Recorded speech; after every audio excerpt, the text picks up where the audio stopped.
الحمد للہ رب العالمین والصلاة والسلام علی اشرف الانبیاء والمرسلین وعلی آلہ واصحابہ اجمعین۔ قال اللہ تعالی وتبارک فی القرآن المجید والفرقان الحمید۔ اعوذ باللہ من الشیطان الرجیم، بسم اللہ الرحمن الرحیم۔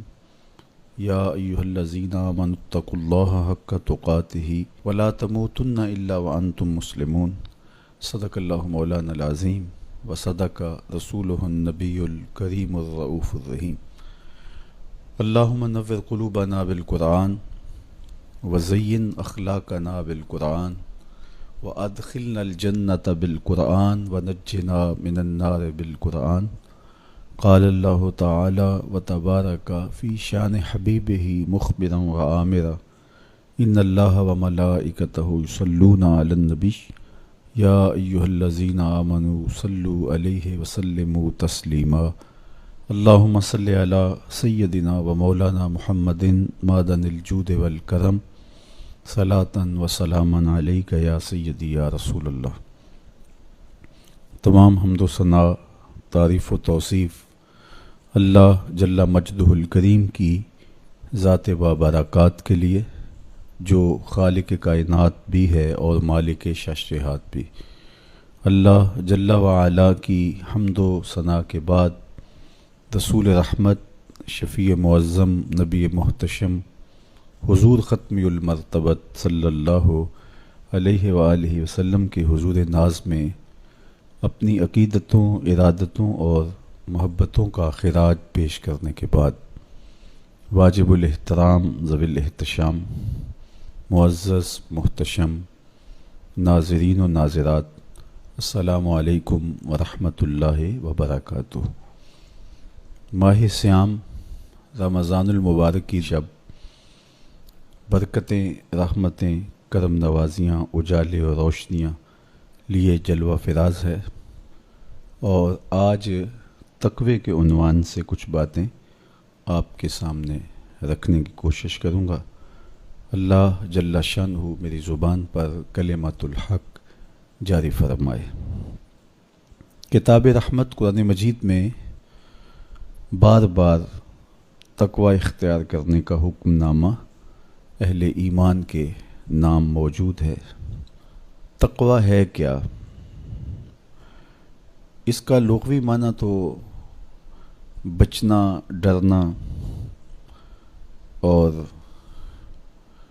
محتاط رہنا ہے، لیکن اصطلاح شریعت اسلامیہ میں اللہ کے حکموں کو بجا لانا اور اس کی نافرمانی سے اپنے آپ کو بچانا تقوی کہلاتا ہے۔ کسی نے کہا کہ تمہارا رب جہاں تمہیں دیکھنا چاہتا ہے تم وہاں پائے جاؤ، اور جہاں وہ نہیں دیکھنا چاہتا وہاں تم نہ پائے جاؤ، تو یہ تقوی ہے۔ حضرت کعب احبار رضی اللہ تعالی عنہ سے پوچھا گیا کہ آپ پچھلی کتابوں کے عالم بھی ہیں، قرآن مجید کو بھی آپ نے پڑھا ہے، تو آپ بتائیے کہ تقوی کیا ہے؟ تو آپ نے سوال کرنے والے سے کہا، کبھی آپ ایسی وادی سے گزرے ہیں جہاں کانٹے دار جھاڑیاں ہوں؟ تو کہا کئی بار گزرا ہوں۔ تو کہا پھر کیسے گزرے؟ کہا میں اپنے دامن کو سمیٹ لیا کہ ایک ایسی وادی سے میرا گزران ہو رہا ہے جہاں کانٹے دار جھاڑیاں ہیں، تو کوئی کانٹا میرے دامن سے الجھ نہ جائے اور میرا لباس تار تار نہ ہو جائے۔ تو حضرت کعب احبار فرمانے لگے کہ تقوی بھی اسے ہی کہتے ہیں، دنیا میں رہ کر کے اس طرح سے زندگی بسر کی جائے کہ گناہوں سے دامن داغدار نہ ہونے پائے۔ اس دنیا میں رہنا بھی ہے، لیکن اس دنیا کی شرور سے اپنے آپ کو بچانا بھی ہے، دنیا کے اندر موجود فتنوں سے اپنے آپ کو محفوظ رکھنا ہے، نفس اور شیطان کے مکر و فریب سے اپنی حفاظت کرنی ہے، اپنے دامن کو داغدار نہیں ہونے دینا، اپنے دامن کو پھٹنے نہیں دینا، اپنے ضمیر کی چادر پہ داغ نہیں لگنے دینا، اپنے باطن کی صفائی اور ستھرائی اور پاکیزگی اور عفت کا خیال رکھنا ہے، دنیا میں رہ کر کے بھی دنیا کی غلاظتوں سے اپنے آپ کو محفوظ رکھنا تقویٰ کہلاتا ہے۔ کہا اس دنیا میں اس طرح رہو جس طرح کشتی پانی میں رہتی ہے، پانی میں رہنے کے باوجود اپنے اندر پانی نہیں آنے دیتی، چونکہ اگر کشتی پانی میں رہے تو خیر ہے، خود بھی تیرے گی اور اپنے اوپر بیٹھے سواروں کو بھی کنارے تک لے جائے گی، لیکن اگر پانی کشتی میں داخل ہونا شروع ہو گیا تو خود بھی ڈوبے گی اور جو اس کے اوپر سوار ہوں گے وہ بھی ڈوب جائیں گے۔ اس لیے تم دنیا میں رہو تو خیر ہے، لیکن دنیا اگر تمہارے اندر اتر آئی تو پھر کچھ باقی نہیں بچے گا۔ من نظر الی الدنیا نظر الحب اخرج اللہ تعالی من قلبہ نور الیقین والزہد، جو دنیا کو محبت کی نظر سے دیکھتا ہے اللہ اس کے دل سے زہد اور تقوی کے نور کو کھینچ لیتا ہے۔ اس لیے اس دنیا میں رہ کر کے بھی اس دنیا سے اپنے آپ کو محفوظ رکھنا ہے، اپنی ضرورت کا ضرور رزق جمع کریں، ضرورت سے زائد کمائیں تو ساتھ یہ نیت جڑی ہو کہ معاشرے کے وہ لوگ جو کمانے کی اہلیت نہیں رکھتے میں ان کی ضرورت کو پورا کروں گا، تو یہ دنیا نہیں یہ دین ہوتا ہے۔ لیکن جب خواہشات انسان کو یوں گھیر لیتی ہیں اور وہ اپنے خالق سے غافل ہو کے اس دنیا کو مقصود بنا لیتا ہے تو پھر وہ اپنے اندر اور اپنے باطن کو خراب کر بیٹھتا ہے۔ تو کعب احبار فرمانے لگے کہ تقویٰ یہ ہے کہ تم اپنے آپ کو جس طرح کانٹے دار جھاڑیوں کے اندر سے گزارتے ہوئے دامن بچاتے ہو اور کوئی کانٹا تمہارے دامن سے الجھ کر تمہارے دامن کو تار تار نہ کر دے، تمہارا دامن پھٹ نہ جائے، تو احتیاط سے گزرتے ہو، تو دنیا میں بھی یوں محتاط رہو اور اپنے آپ کو گناہوں سے آلودہ نہ ہونے دو۔ حضرت سیدنا علی المرتضیٰ رضی اللہ تعالی عنہ سے تقویٰ کے حوالے سے دریافت کیا گیا تو آپ نے بڑی جامع تعریف ارشاد کی، فرمایا کہ تقویٰ کیا ہے؟ فرمایا کہ تقویٰ یہ ہے کہ تم اللہ سے ڈرتے رہو، خوف خدا تمہارے سینے میں موجود رہے، قرآن مجید پر تمہارا عمل رہے، اور تم جو میسر آئے اللہ کی طرف سے اس پر تم قانع ہو، کم پر بھی قناعت تمہارا مزاج ہو، اور چوتھی چیز ارشاد فرمائی کہ تم آخرت کی تیاری میں اپنے آپ کو مصروف رکھو۔ یہ چار وصف اگر تمہارے اندر موجود ہیں تو تم متقی کہلاؤ گے۔ سب سے پہلا وصف کیا ہے کہ اپنے آپ کو اللہ جل شانہ کے خوف میں مبتلا رکھو، اللہ کا ڈر تمہارے سینے میں موجود رہے۔ اللہ کا ڈر کس معنی اور کس مفہوم میں ہونا چاہیے؟ عمومی طور پہ بندہ جس شے سے ڈرتا ہے اس سے وحشت بھی کرتا ہے، اس سے نفرت بھی کرتا ہے، سانپ سے ڈرتا ہے، بچھو سے ڈرتا ہے اور موذی جانوروں سے خوف زدہ ہوتا ہے، لیکن اگر ہتھے چڑھ جائیں تو انہیں چھوڑتا بھی نہیں، بلکہ ہمیں تو حکم دیا گیا اقتل الموذی قبل ان یوذی، قبل اس سے کہ موذی تم کو ایذا دے تم اس کا خاتمہ کر ڈالو، اگر تمہارے بس میں ہو تو تم انہیں مار ڈالو۔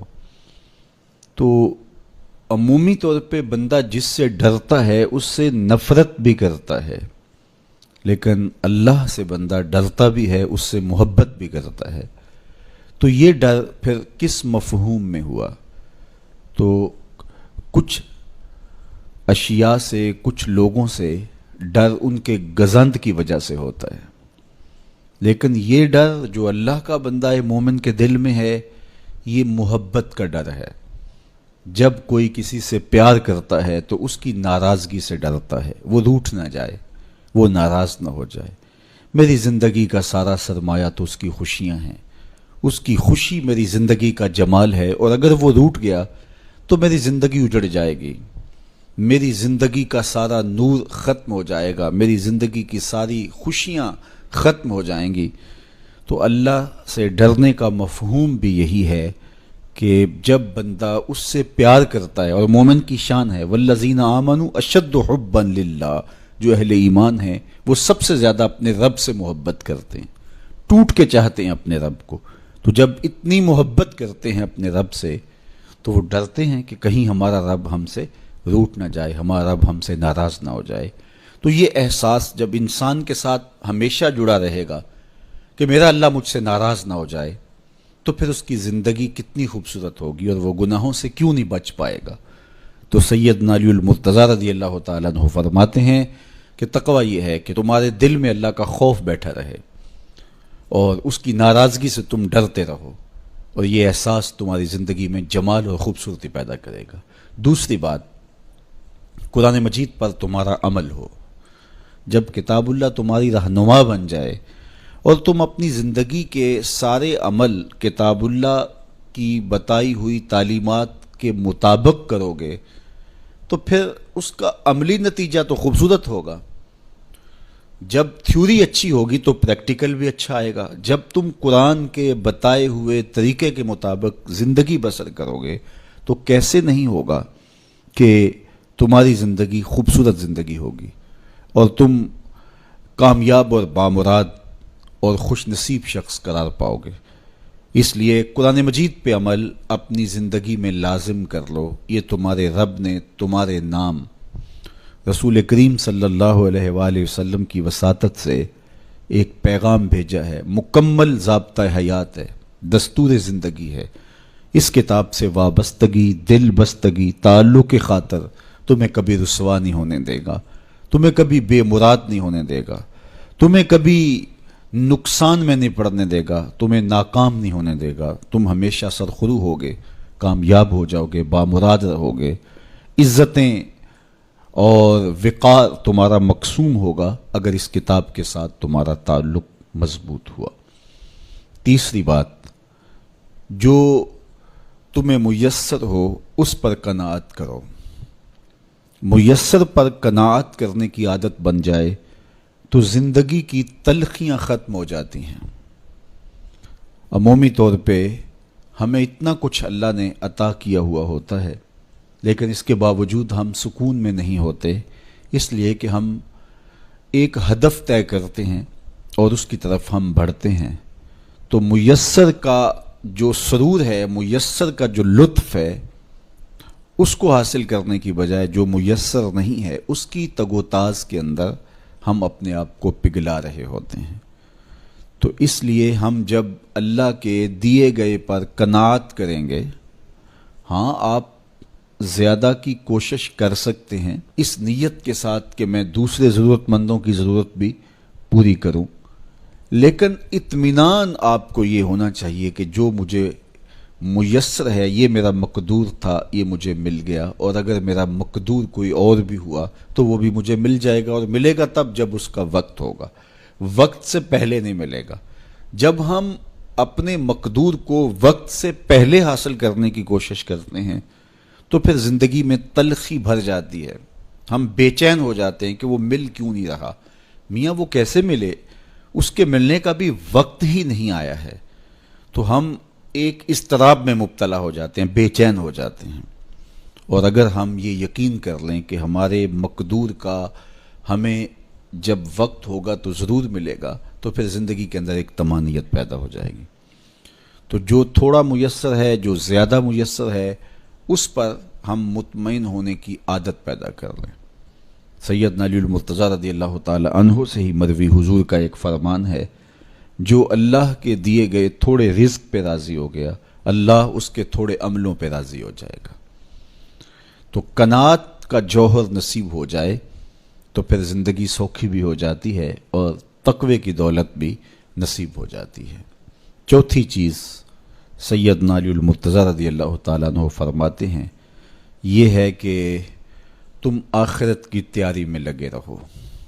تمہارا جب ہدف وہ ہے کہ میں ایک دن اللہ کے حضور پیش ہونا ہے اور اپنے سارے اعمال کی جواب دہی اور سارے اعمال کا حساب میں نے اس کی حضور پیش کرنا ہے، تو پھر تم پھونک پھونک کے قدم رکھو گے، حزم و احتیاط سے زندگی گزارو گے۔ اور تقوی نام ہی حزم و احتیاط کا ہے، تقوی نام ہی زندگی کو منظم اور مرتب کر کے اللہ کے حکموں کو بجا لانے کا ہے۔ حضرت شیخ احمد شیخ مجدد الفسانی علیہ رحمہ فرماتے ہیں کہ تقوی دو چیزوں سے عبارت ہے، ایک اللہ کے حکموں کو بجا لانا اور ایک اللہ کی منع کردہ چیزوں سے اجتناب کرنا۔ اور بڑی خوبصورت بات آپ نے کی، فرمایا اللہ کے حکموں کو بجا لانا، اس کی اطاعت اور فرما برداری کرنا، یہ تو فرشتے بھی کرتے ہیں اور انسان بھی کرتے ہیں، لیکن وہ چیزیں جو منع کی گئی ہیں ان سے رک جانا تو یہ کام صرف انسانوں کا ہے، چونکہ فرشتوں کے اندر تو یہ چیز ہی موجود نہیں ہے، ان کے اندر خواہشات رکھی ہی نہیں گئی جن سے وہ رک جائیں، آرزوئیں رکھی ہی نہیں گئیں جن سے وہ باز آ جائیں۔ تو وہ تو اللہ کی عبادت کرتے ہیں، ذکر و فکر میں لگے ہیں، طاعت اور فرما برداری میں لگے ہیں، اور ان امور سے رکنے کا ان کا باب ہی نہیں ہے، تو یہ حضرت انسان کا کام ہے کہ وہ ان امور سے منع ہو جائے جن امور سے ان کے رب نے انہیں منع کیا ہے۔ تو یہ شے حضرت انسان کو ممتاز کرتی ہے اور تقوی کے حصول کا ذریعہ اور ضامن بنتی ہے۔ اللہ جل شانہ کے منع کردہ کاموں سے رک جائے اور اس کے حکموں کو بجا لانے کی کوشش میں لگا رہے، یہ تقوی کہلاتا ہے۔ بعض نے یہ کہا کہ انسان کے جو ظاہری اعمال ہیں اور انسان کے جو باطنی اعمال ہیں، ان دو اعمال کو دو حصوں میں تقسیم کیا، تو کہا کہ جو باطن کے اعمال ہیں وہ تقوی کہلاتے ہیں۔ آپ کوئی نیک عمل کرتے ہیں تو ظاہر ہے کہ وہ امتثال امر کے طور پہ آپ وہ کام بجا لا رہے ہیں، لیکن اب آپ دل سے بھی رکے ہوئے ہیں اس کام سے، تو یہ آپ کے دل کا عمل ہے اور یہ تقوی کہلاتا ہے۔ قرآن مجید میں اللہ تعالیٰ نے ایک مقام پہ ارشاد فرمایا، جو اللہ کی نشانیوں شعائر اللہ کی تعظیم کرتے ہیں تو یہ دل کا تقوی ہے۔ تو تقوی کا تعلق پھر جڑ جاتا ہے دل سے۔ میرے اور آپ کے آقا و مولا حضور نبی رحمت صلی اللہ علیہ وآلہ وسلم نے ارشاد فرمایا، التقوی ہا ہونا، التقوی ہا ہونا۔ حضور نے اپنے سینے کی طرف اشارہ کر کے کہا تقوی یہاں ہے، تقوی یہاں ہے۔ تو تقوی کا مرکز انسان کا دل ہے۔ ایک حدیث پاک میں آیا جو صحیح مسلم میں موجود ہے کہ ان اللہ لا ينظر الى صورکم واموالکم، اللہ تمہاری صورتوں کو نہیں دیکھتا، اللہ تمہارے مالوں کو نہیں دیکھتا کہ کون کتنا خوبصورت ہے، کس کے پاس کتنی دولت ہے، نہ تمہاری صورتیں دیکھتا ہے، نہ تمہارے بنگلے دیکھتا ہے، نہ تمہاری جائیدادیں دیکھتا ہے، نہ تمہارا بینک بیلنس دیکھتا ہے۔ اسے تمہاری صورتوں سے غرض نہیں ہے، اسے تمہارے اموال سے سروکار نہیں ہے، وَلَٰكِن يَنظُرُ إِلَىٰ قُلُوبِكُمْ وَأَعْمَالِكُمْ، وہ تمہارے دل دیکھتا ہے اور تمہارے عمل دیکھتا ہے۔ تمہارے کپڑے پھٹے پرانے ہیں، جھونپڑے میں رہتے ہو، لیکن عمل خوبصورت ہیں، تمہارا قلب سلیم ہے، اس دل میں اللہ کی محبت، اللہ کا پیار رکھا ہے، اللہ جل شانہ کے محبوب کا پیار رکھا ہے، تو وہ دل خوبصورت ہے۔ تو تمہارے لباس پھٹے پرانے کیوں نہ ہوں، تمہارے رہنے کی جگہ انتہائی ناآسودہ کیوں نہ ہو، لیکن تمہارا دل اچھا ہے، تمہارے عمل اچھے ہیں، تو تمہارے رب کو یہ پسند ہے۔ تو تقوی کا مرکز تمہارا قلب ہے، تمہارا دل ہے۔ تو دل کی پاکیزگی، دل کی صفائی، دل کی ستھرائی یہ اللہ جل شانہ کو محبوب ہے۔ ہم عمومی طور پہ اپنے ظاہر کو سنوارنے میں لگے رہتے ہیں اور باطن ہمارا میلا کچیلا ہی رہتا ہے۔ ہمارا رب ہم سے اس بات کا تقاضا کرتا ہے کہ تمہارا دل بھی ستھرا ہونا چاہیے، تمہارا دل بھی پاک ہونا چاہیے۔ باہو علیہ رحمہ فرماتے ہیں کہ دل کالے نالوں منہ کالا چنگا، جے کوئی یہ رمز پچھانے ہو۔ تو اصل تو پاکیزگی، طہارت، صفائی، عفت قلب کی ہے۔ تو اس لیے اللہ تعالیٰ جل شانہ نے مومنین کے قلوب کی پاکیزگی، طہارت اور صفائی اور عفت کا تقاضا اہل ایمان سے کیا ہے۔ اللہ جل شانہ نے بندوں کو جو عزت عطا کی ہے تو اس کا معیار تقوی کو قرار دیا۔ کون کتنا معزز ہے یہ اس کی دولت سے نہیں ناپا جا سکتا، اس کے قبیلے اور اس کے خاندان سے نہیں جانچا جا سکتا، اس کے لباس سے آپ یہ اندازہ نہیں کر سکتے کہ یہ معزز شخص ہے۔ کسی شخص کا کسی قوم سے تعلق ہے اور وہ گوری رنگت والی قوم ہے یا وہ کسی اور رنگت سے متعلق ہے تو وہ اس کی عزت کا ظرف نہیں ہے۔ ان اکرمکم عند اللہ اتقاکم، تم میں سے معزز وہ ہے جو متقی ہے، جو پرہیزگار ہے۔ دیکھیے ابو لہب قریشی النسب تھا، لیکن خوبصورت ہونے کے باوجود، عالی مرتبت نسب رکھنے کے باوجود آج بھی اس پر لعنتیں برس رہی ہیں۔ اور بلال حبشی رضی اللہ تعالیٰ عنہ رنگ کے کالے تھے اور نسباً غلام تھے، لیکن تقوی کی دولت نے، ایمان کی دولت نے ان کو اس مقام پہ کھڑا کر دیا کہ وہ ہاشمی النسب شخص تقوی اور ایمان کی عدمیت کی وجہ سے ان کے قدموں سے لگی ہوئی دھول تک بھی نہ پہنچ سکا، اور وہ عزتوں کے اس شرف کو حاصل کرتے ہیں جو انہی کا مقسوم ہے۔ تو اسلام نے شرف کا معیار، عزت کا معیار تقوی قرار دیا ہے۔ تو اس لیے ہمیں تقوی کو حاصل کرنے کے لیے کوشاں رہنا چاہیے اور ایسے اعمال بجا لانے چاہیے کہ جس سے ہمیں تقوی حاصل ہو۔ حضرت شیخ احمد مجدد الفسانی علیہ رحمہ فرماتے ہیں، جو شخص اپنے اوپر 10 چیزوں کو لازم کر لیتا ہے تو لازمی نتیجہ یہ ہوتا ہے کہ وہ متقی بن جاتا ہے۔ وہ 10 چیزیں کون سی ہیں؟ ماہ صیام کے ان حسین لمحوں میں ہمیں وہ 10 اوصاف اپنے اندر پیدا کرنے چاہیے تاکہ ہم متقی بن جائیں، اور متقی اللہ کے محبوب بندے ہیں۔ تقوی اختیار کرنے والے اللہ جل شانہ کی رحمتوں کے خاص مستحق ہیں۔ جنہیں تقوی کا نور نصیب ہوتا ہے وہ اللہ کی رحمتوں کے سائے میں آ جاتے ہیں۔ اگر ان پر مصائب، آلام، مشکلیں آتی ہیں تو ان کے تقوی کی وجہ سے اللہ انہیں راستے عطا کر دیتا ہے۔ وَمَن يَتَّقِ اللَّهَ يَجْعَل لَّهُ مَخْرَجًا وَيَرْزُقْهُ مِنْ حَيْثُ لَا يَحْتَسِبُ۔ اللہ اکبر۔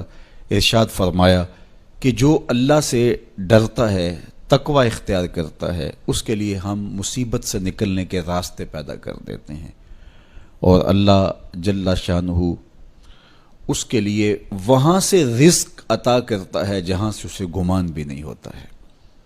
تو یہ تقوی کا نتیجہ ہے جو اہل تقوی کو نصیب ہوتا ہے۔ تو حضرت شیخ نے 10 وہ امور بتائے جو اپنے اوپر لازم کر لینے سے تقوی نصیب ہوتا ہے۔ سب سے پہلی بات آپ فرماتے ہیں زبان کو غیبت سے بچائے۔ اتقاء کے حصول کے لیے زبان کو پاک کرنا ضروری ہے۔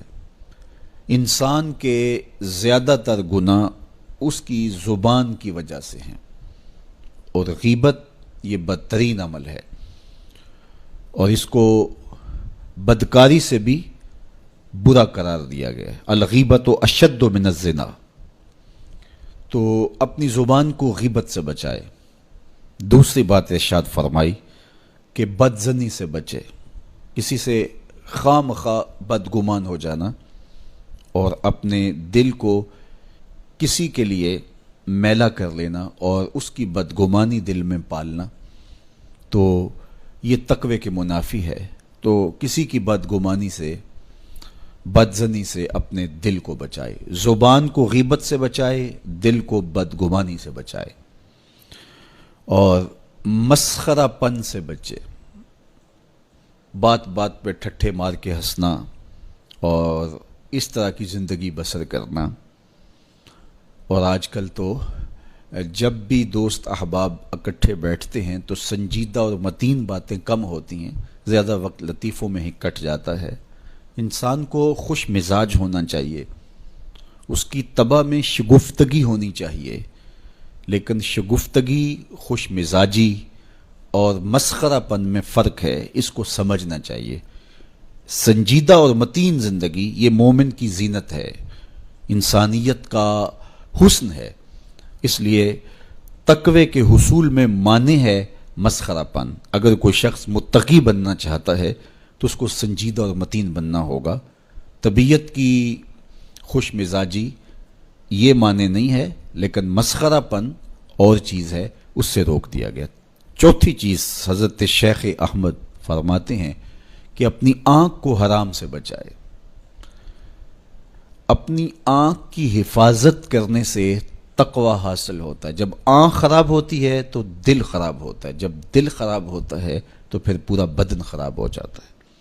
اس لیے وہ دروازہ جو کھلا ہے اور اس سے بدی شر اندر اتر رہی ہے اور پھر اس سے آپ کا سارا نظم ہستی برباد ہو رہا ہے، تو اس دروازے کو بند کریں، تو اپنی آنکھ کو حرام سے بند کریں۔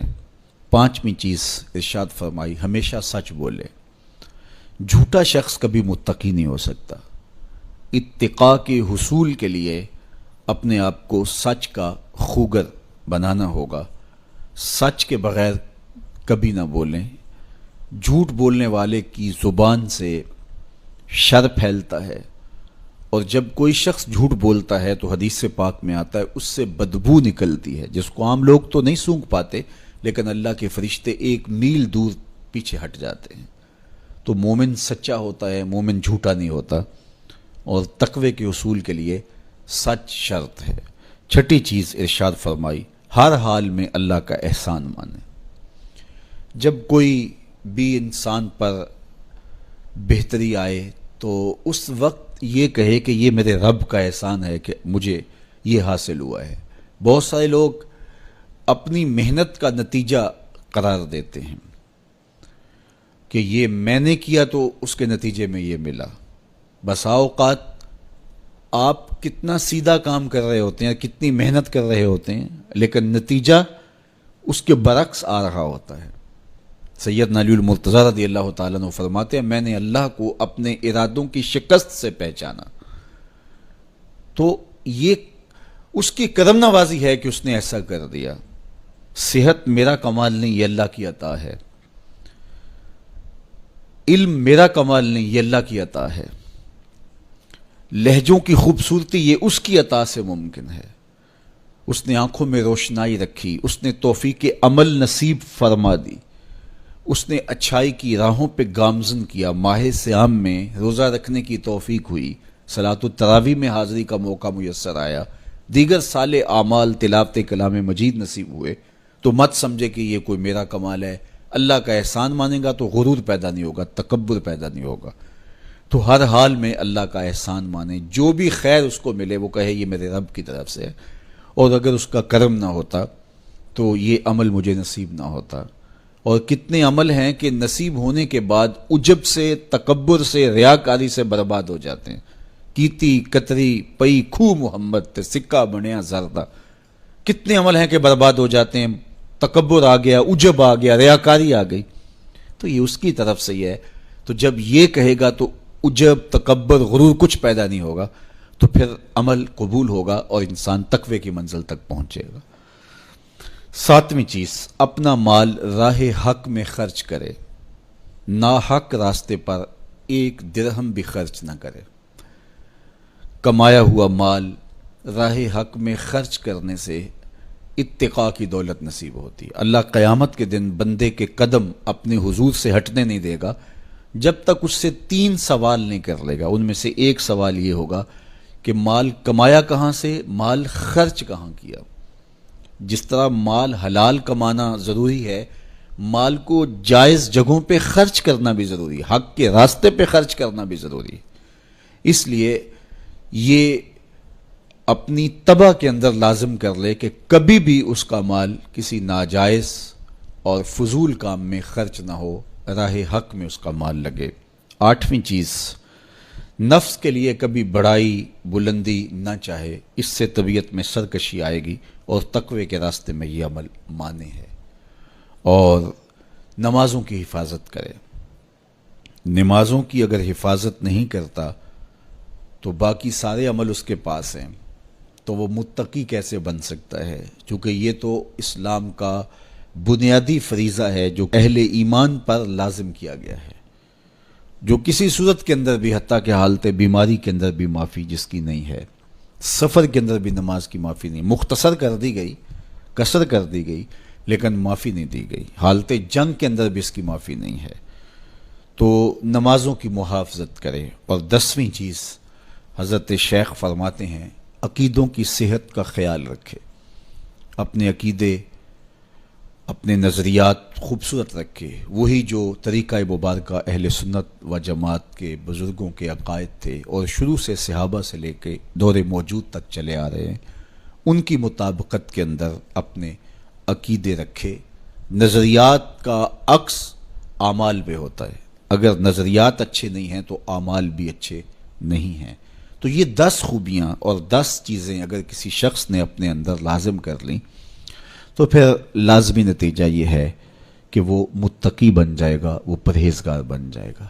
روزے کا مقصد بھی تقوی ہے، تو یہ بات ذہن میں رکھیے گا کہ صرف روزہ ہی نہیں، ہر عمل خیر کا مقصود تقوی ہے۔ تقوی کا حصول یہ اہل ایمان سے تقاضا ہے ہمارے رب کا کہ وہ متقی بن جائیں۔ متقی ایک صاف ستھرا انسان ہوتا ہے، پاکیزہ وجود ہوتا ہے۔ متقی شخص کسی کو ضرر نہیں دیتا، کسی کو دکھ نہیں پہنچاتا، وہ کسی کا حق غصب نہیں کرتا، کسی پر ظلم، زیادتی، جور و تعدی سے پیش نہیں آتا، وہ لوگوں کے حقوق کی پاسداری کرتا ہے، وہ اپنے فرائض کو پورا کرتا ہے، وہ خلق کے حق کو بھی ادا کرتا ہے اور خالق کے حق کو بھی ادا کرتا ہے۔ وہ دھرتی پر اللہ جل شانہ کی رحمتوں کا روپ ہے، دھرتی کا بوجھ نہیں ہے بلکہ دھرتی کی زینت ہے۔ تو ایسے پاکیزہ وجود یہ مقصود ہیں شریعت کے، اس لیے ہمیں تقوی ہر صورت میں حاصل کرنا چاہیے۔ قرآن مجید میں تقریباً 258 مرتبہ تقوی کو اختیار کرنے کا مختلف صیغوں کے ساتھ حکم دیا گیا ہے۔ تو اب آپ اندازہ کیجئے یہ کتنی اہم شے ہے جس کا تقاضا اہل ایمان سے کیا گیا ہے۔ تو اللہ جل شانہ کی بارگاہ میں میری دعا ہے جملہ ناظرین کے لیے، ناظرات کے لیے، آپ سب لوگوں کے لیے، اپنے لیے، اپنے ساتھ جڑے ہوئے تمام لوگوں کے لیے کہ اللہ سب کو اتقاء کی دولت نصیب کر دے۔ یہ زندگی بے مقصد نہ گزر جائے۔ ہم جس مقصد کے لیے آئے ہیں ایسا نہ ہو کہ ساری زندگی گزار کے چلے جائیں اور خالی دامن لے کے اللہ کے حضور پیش ہوں۔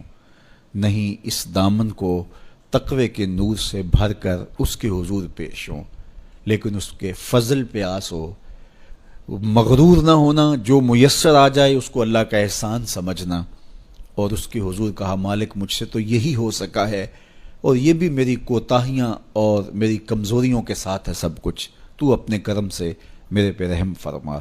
تو اللہ تعالیٰ کو ایسا بندہ بڑا پسند ہے جو اس کو راضی کرنے کی کوشش میں لگا رہتا ہے ساری زندگی۔ آپ کے پاس ایک ملازم ہے اور وہ کمزور ہے، لیکن سارا دن کوشش میں لگا رہتا ہے، کبھی وہ دیواریں صاف کر رہا ہے، کبھی وہ آپ کے دروازے پر کپڑا لگا کے اس کو صاف ستھرا کر رہا ہے، کبھی پانی آپ کو پیش کر رہا ہے، کبھی آپ کی گاڑی کو کپڑا لگا کے صاف کر رہا ہے، کبھی اور آپ کے کام میں لگا ہے، اور وہ کمزور ہے، کبھی بیچارہ تھک کے دھوپ میں بیٹھ بھی جاتا ہے، کبھی اس سے ہوتا ہے کبھی اس سے نہیں ہوتا، لیکن وہ نیت سے برا نہیں ہے، ہر وقت اس کی کوشش ہے کہ صاحب مجھ سے راضی ہو جائیں، تو آپ اس کی بہت ساری کوتاہیاں معاف کر دیتے ہیں۔ وہ کہتے ہیں یار کمزور ضرور ہے لیکن نیت کا ماڑا نہیں ہے۔